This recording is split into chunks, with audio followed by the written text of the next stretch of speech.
Choix 98.1 Radio X. Radio X. Marceau.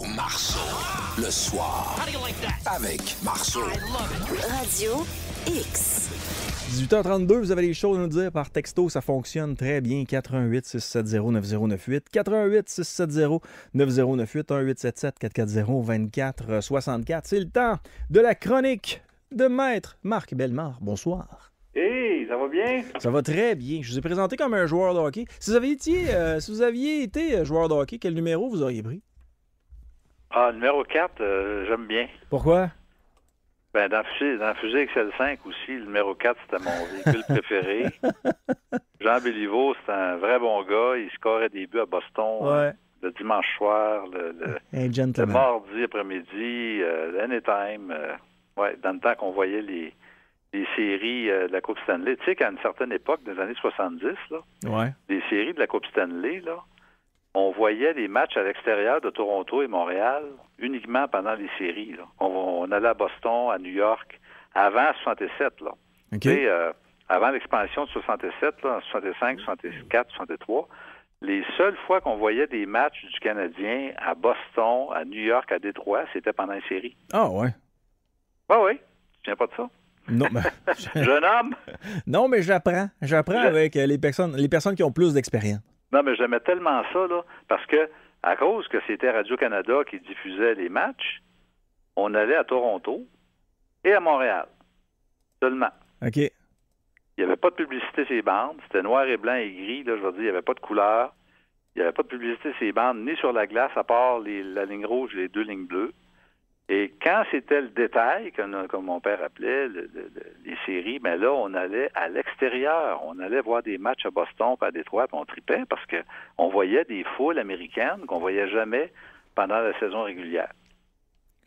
Alors, puis Béliveau était tellement bon. Alors, c'est pour ça que je pense que le 4, là, c'est un beau chiffre. Le numéro 4. C'est cohérent? Ben oui, ça a bien du bon. Ça a bien du bon sens. Avez-vous gardé vos billets de saison pour le Canadien? Non. J'ai arrêté ça en 2019, l'année avant la pandémie. Ouais, comment ça? J'étais déçu du produit. J'étais un peu tanné. Okay. Parce que, écoute, je voyais, moi, à Montréal, là, entre 20 et 25 matchs par année, OK? Je partais comme le mardi ou le jeudi, là, je partais à 1h l'après-midi. J'arrivais à Montréal vers 5h. Là, je soupais là, j'allais voir ma game. Puis vers 10h, je partais. Quand il y avait une supplémentaire, ça finissait à 10h30. Là, je partais pour Québec. Quand il n'y avait pas de supplémentaire, ça finissait vers 10h. Je partais pour Québec. J'arrivais chez nous vers 1h du matin. Alors ça, c'était possible. Mais ça te prend un bon produit. Ouais. Ça prend un bon produit. À un moment donné, je suis allé avec Robbie Moreau de Radio X. On est allé voir les Flyers de Philadelphie. Et la game était d'une platitude telle là, que je pense qu'on est parti au début de la 3e. Ah oui? Ah oui, on avait un mauvais match. Tu écoutes ça à TV, là, le produit qu'on a, on s'entend-tu là, que c'est pas évident, là? Hein?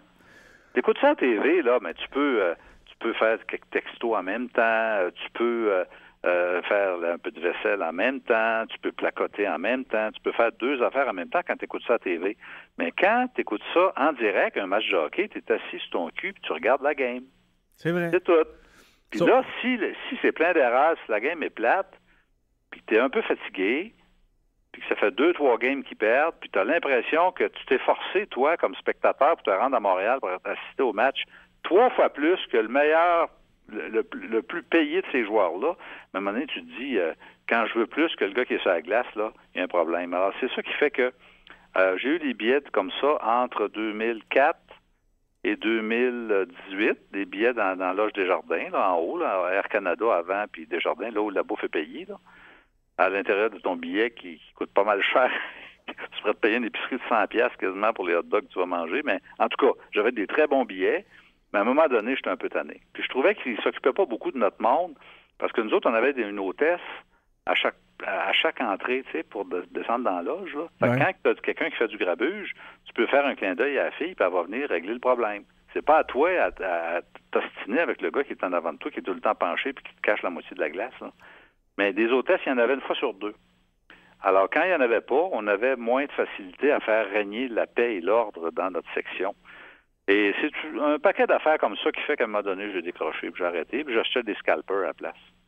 Ouais, quand c'est un achat spontané, c'est le fun. Sur le sud de la Montréal, on voit qu'il y a une game de hockey, il y a des gens qui sont dans la rue, on achète les billets, puis on y va. Moi aussi, c'est ce que je fais d'habitude quand je vais voir un match, là. Ça fait un bail que j'y ai été, mais je m'en promets une bientôt. Dans votre chronique ce soir, on commence avec l'UPAC. L'UPAC, visiblement, vous ne la portez pas dans votre cœur. Ça va de mal en pis, selon vous. Es-tu capable de me donner un bon coup de l'UPAC depuis que ça a été fondé? Toi, ça fait quoi? Ça fait 11 ans que ça a été fondé, je pense, en 2010? Ouais. Non, mais y a-tu quelqu'un qui est capable de me dire l'UPAC a fait un bon coup? Non. On est fiers de l'UPAC. C'est la corruption au Québec, on n'en veut pas. C'est l'unité permanente anticorruption.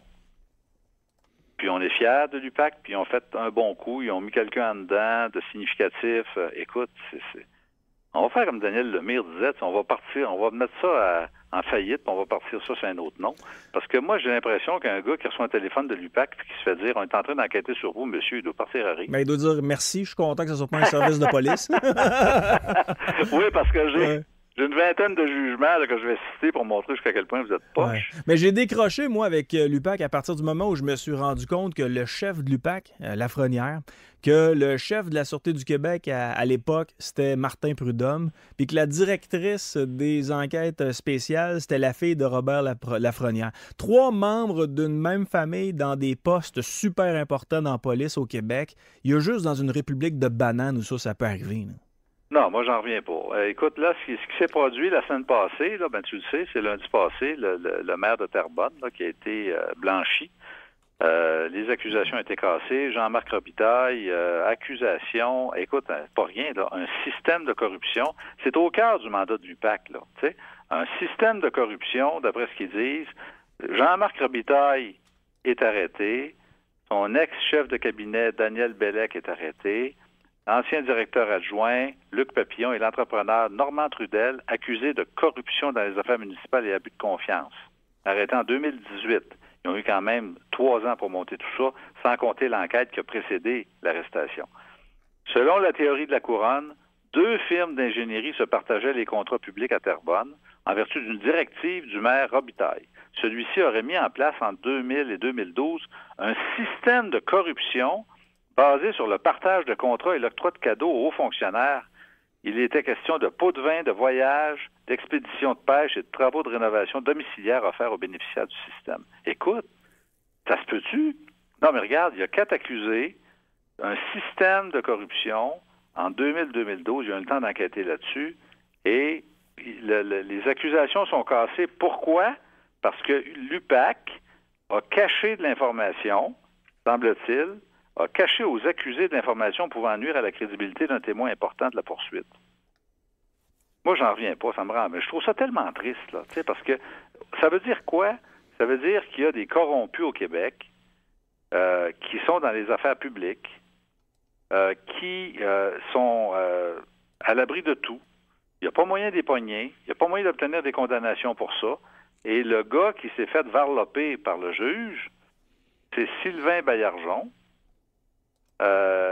qui est une nomination de la CAQ, mars 2020, qui s'est fait, semble-t-il, assez brassé. Je cite comment le juge qualifie le comportement de M. Baillargeon: réponde évasive, contradictoire, manque de sincérité, manque de transparence. Pas un gage d'honnêteté, la crédibilité de ce témoin est ternie de façon irrémédiable. Écoute, moi, là, ça me fait vraiment de la peine, et je me dis, on devrait peut-être l'abolir, l'UPAC, puis créer une nouvelle section. C'est devenu là tellement gênant qu'on a l'impression que ce nom-là est associé au mépris de la justice. Quand c'est pas ça, c'est d'autres choses. Tu te souviens, l'UPAC qui a enquêté sur les libéraux, Marc-Yvan Côté, Nathalie Normando, tout ça. On a évoqué Jordan à ce moment-là. Oh, ça a tombé aussi. Savez-vous, il y a combien de personnes qui travaillent à l'UPAC? Ben, ils doivent être 200. Ils sont 300. 300. C'est 300 personnes qu'on paye à temps plein avec des conventions collectives, avec des beaux gros salaires. Policiers au Québec, là, c'est au-dessus de ça. C'est à peu près 100 000 $ par année maintenant, là. C'est 300 personnes qu'on paye, puis que visiblement, on n'a pas de retour sur notre investissement. Oui, c'est ça. Puis la semaine passée, jeudi, il y a eu à l'Assemblée nationale un petit débat, et la ministre Téflon, Geneviève Guilbeault, je l'appelle la ministre Téflon parce que j'en reviens pas comment elle Elle est bien traitée par nos journalistes, par nos médias en général, parce que c'est quand même elle qui est responsable de l'UPAC, là. Alors, tu sais, au plan ministériel, là, c'est elle qui est responsable de l'UPAC. Alors, c'est elle qui doit répondre de ça. Je comprends que les enquêtes sont privées. Je comprends qu'il y a du secret qui est associé à ça. Je comprends qu'il faut que les enquêtes soient confidentielles, mais quand ça pète devant le tribunal, il faut que quelqu'un réponde de ça. Puis moi, je n'en reviens pas. Ça fait 3 ans qu'ils sont là. Le désastre au niveau des accusations au Parti libéral, c'est eux autres. Puis il y en a tellement d'autres, je ne les ai pas toutes recensées, mais on a l'impression qu'à peu près à tous les 3-4 mois, il y a quelque chose qui pète, puis on ne réussit pas à aller chercher des condamnations. Et en Chambre, c'est Marc Tanguay, le porte-parole libéral en matière de sécurité publique, qui a dit « Avez-vous encore confiance dans votre monsieur Baillargeon que vous avez nommé? » Puis elle ne s'est pas prononcée, mais elle a référé aux libéraux, tu sais, en disant que s'il y a un parti qui a donné de l'ouvrage à l'UPAC, c'est bien le Parti libéral.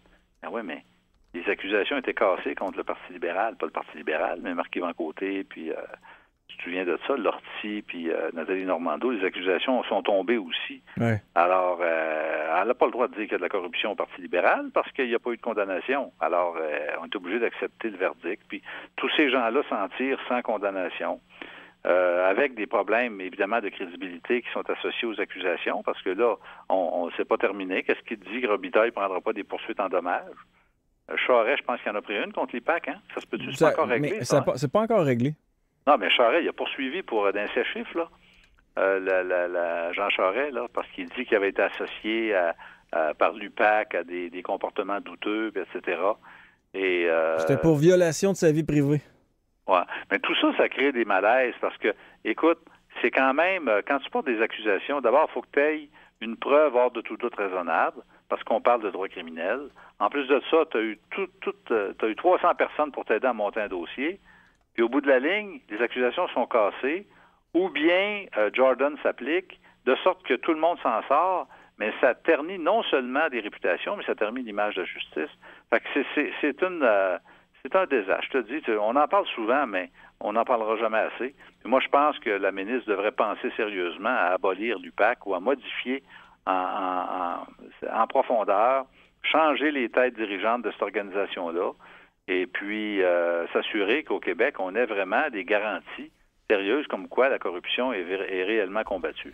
Maître Bellemare, vous pensez pas, parce que c'est pas moi qui veux aider Mme Guilbeault, là, loin de là, mais vous pensez, parce que pour un politicien, là, les apparences, là, c'est pas mal plus important que le résultat. Là. Vous pensez pas que ça pourrait mal paraître de voir qu'une politicienne dit « Non, moi, je détruis l'UPAC parce que ça sert un peu à rien ». Vous n'avez pas l'impression que ce serait mal perçu par rapport à la population? Parce qu'honnêtement, la population en général, ils regardent l'UPAC puis ils savent pas trop à quoi ça sert. Ils ont juste l'impression que c'est des policiers qui sont là pour nous autres, pour notre bien, mais en bout de ligne... Ben non, je pense que les Québécois sont intéressés et sont soucieux d'avoir une organisation qui combat non seulement la violence conjugale puis l'alcool au volant, mais qu'on ait une police au Québec qui lutte contre la corruption, c'est important. Écoute, la commission Charbonneau, ça a été ça. La commission Bastarache, ça a été ça. Mais c'est ce que je vous dis. C'est beaucoup basé sur les influences, le trafic d'influence. Mais c'est ce que je vous dis. Guilbeault enlève ça, l'UPAC, là, puis elle décide là, de, je sais pas, moi, de laisser ça à un corps policier, en particulier comme la Sûreté du Québec. Là. Il y en a là, des policiers de la Sûreté du Québec qui sont spécialisés, qui ont des formations de comptables, de fiscalistes et tout ça. Ah oui. Vous pensez pas que ça pourrait être mal perçu de la part du citoyen ordinaire? Je pense qu'on aurait pu une unité experte en corruption. Exact.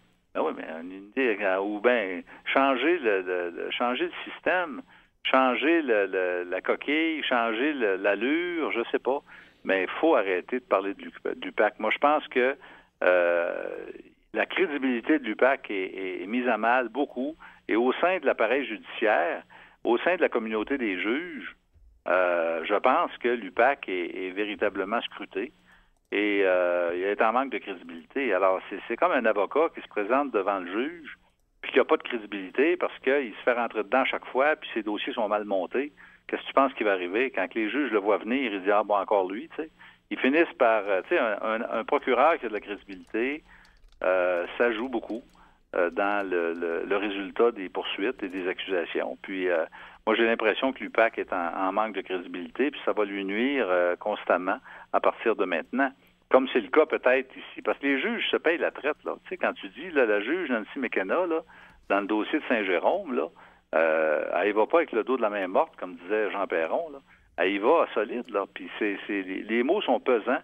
Alors, tu vois que devant les tribunaux de juridiction criminelle, l'UPAC est en manque de crédibilité de façon évidente. OK, on parle maintenant Alors, de il radio... faut trouver une solution. C'est la job de la ministre. Elle a un an encore avant les élections pour faire de quoi, là, parce que plutôt que de dire « Ah, ben là, je me prononce pas, puis c'est à cause des libéraux », là, va peut-être falloir qu'elle commence à penser que c'est de sa faute aussi. Là. Ouais, ben si la CAQ le fait, ça va être probablement après la réélection de la CAQ au Québec, là.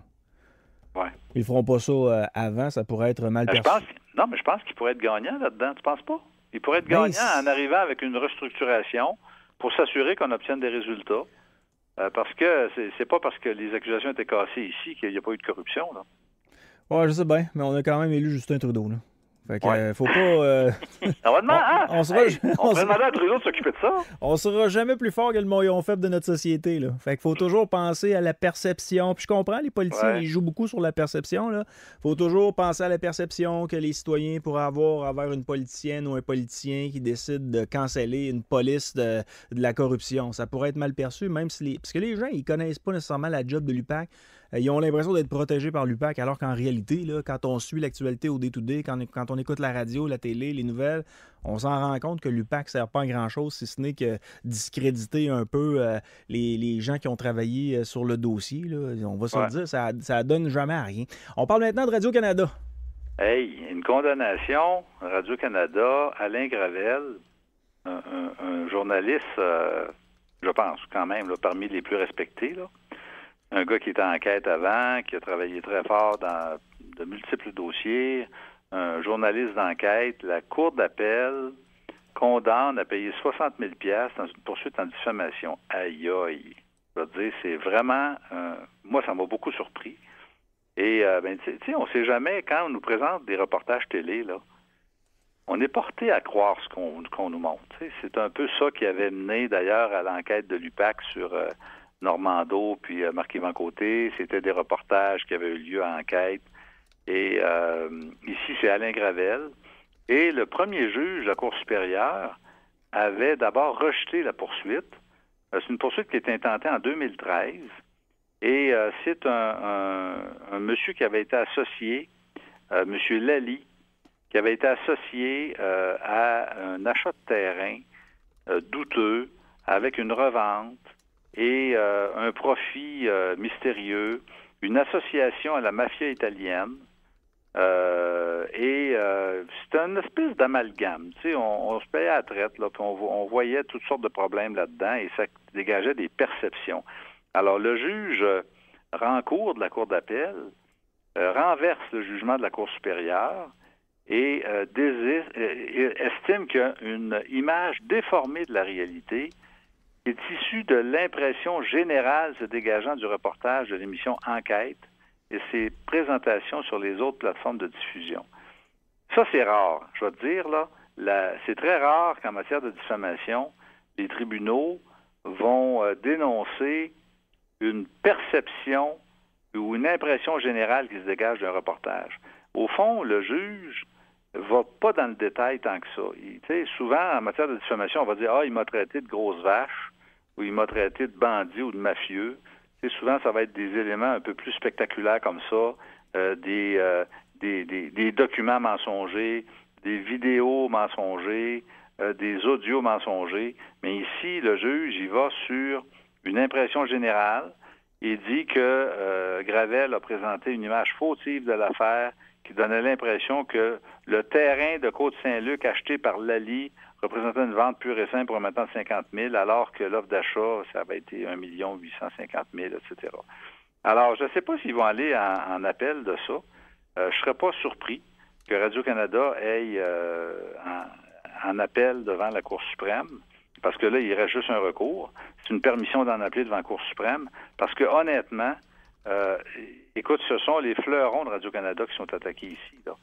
Alain Gravel, journaliste, l'émission Enquête, qui est peut-être une des émissions les plus prestigieuses à Radio-Canada, qui a fait sa réputation, et une condamnation de 60 000 $, moi je pense que c'est pas une bonne nouvelle pour Radio-Canada et je serais pas étonné qu'il aille plus loin, mais je trouve que c'est quand même rafraîchissant de voir que le juge s'attarde à l'image globale, à la perception globale qu'on peut avoir. Moi, je me souviens pas de ce reportage-là, parce que c'est pas un politicien, c'est pas même si on parle de Rizzuto puis de Tony Maggi dans le reportage, la mafia italienne, je me souviens pas parce que c'est pas de quelqu'un de très, très connu. Ça a quand même pris 8 ans avant que cette personne-là se rende au bout. Elle demandait quelques centaines de milliers de dollars, elle a eu 60 000. Mais quand même, je trouve ça rafraîchissant. Moi, je me souviens d'enquête qui avait parlé d'une histoire qui était survenue à Québec, puis il avait mentionné que le chef de police était absent à ce moment-là, puis il s'était pas rendu compte que le chef de police était sur le point de mourir. C'était Serge, quoi son nom? Vous en rappelez-vous? Serge Boutin, ça se peut-tu? Ah, je me souviens pas. Qui avait le cancer du cerveau, c'est normal qu'il ne pouvait pas être là. C'était Okay. enquête, là, on accorde beaucoup de crédibilité à ça, mais eux autres, il faut qu'ils terminent leur histoire, donc peut-être qu'ils essaient de combler des trous des fois d'une façon un peu malhabile. Enquête a collaboré beaucoup. Marie-Maude Denis, maintenant, Alain Gravel, je pense qu'il n'est plus là, mais Marie-Maude Denis qui a fait des reportages, comme tu le sais, là, qui ont mené jusqu'en Cour suprême parce que Marc-Yvan Côté voulait connaître les sources. Ça, c'était dans l'histoire des libéraux, là, qu'il y a encore une affaire avec Lupac qui a foiré. Là. Mm-hmm. Mais on a souvent l'impression qu'il y a une collaboration assez étroite entre les journalistes de l'émission Enquête puis les gens de Lupac ou la police en général, parce qu'ils ont souvent des informations très précises. Est-ce qu'ils sont un peu trop à la remorque de la police, de leurs sources, parce que qui tu veux que ce soit les sources d'enquête si c'est pas la police? Puis souvent, peut-être, les policiers vont se payer la traite un peu en catimini, là, aller donner de l'information, des impressions, les journalistes partent avec ça, puis des fois, c'est pas toujours vérifié. Mais ici, comme je te dis, là, c'est l'impression générale. Le juge Rancourt, il va là, vraiment sur la perception. Lui, il a dû écouter ça, puis il a dû dire, après une demi-heure, quelle est l'impression que j'ai? Est-ce que j'ai l'impression que ce gars-là est un crosseur, un mafieux, ou pas? À partir du moment où tu as l'impression, c'est le but du reportage télévisé, c'est de créer des impressions, puis de nous convaincre d'un point de vue. Et ça, c'est le point de vue dont on voulait nous convaincre, là, semble-t-il, n'est pas le point de vue qui est vrai et crédible. Alors, 60 000 $, M. Gravel. Maître Bellemare, c'est tout le temps qu'on avait ce soir. Je vous souhaite de passer une excellente soirée. Merci beaucoup d'avoir été des nôtres. On se reparle lundi prochain, cher ami. C'est beau. Au revoir. Parfait. Bonne semaine. Merci. Bye-bye. Pour des dossiers de CNESST, des dossiers de SAC, des dossiers d'IVAC, c'est pas compliqué. C'est bellemoreavocat.ca. bellemoreavocat.ca. Serge Bellil. Serge Bellil. Yes. Voilà. Merci. Marceau, le soir. Radio X.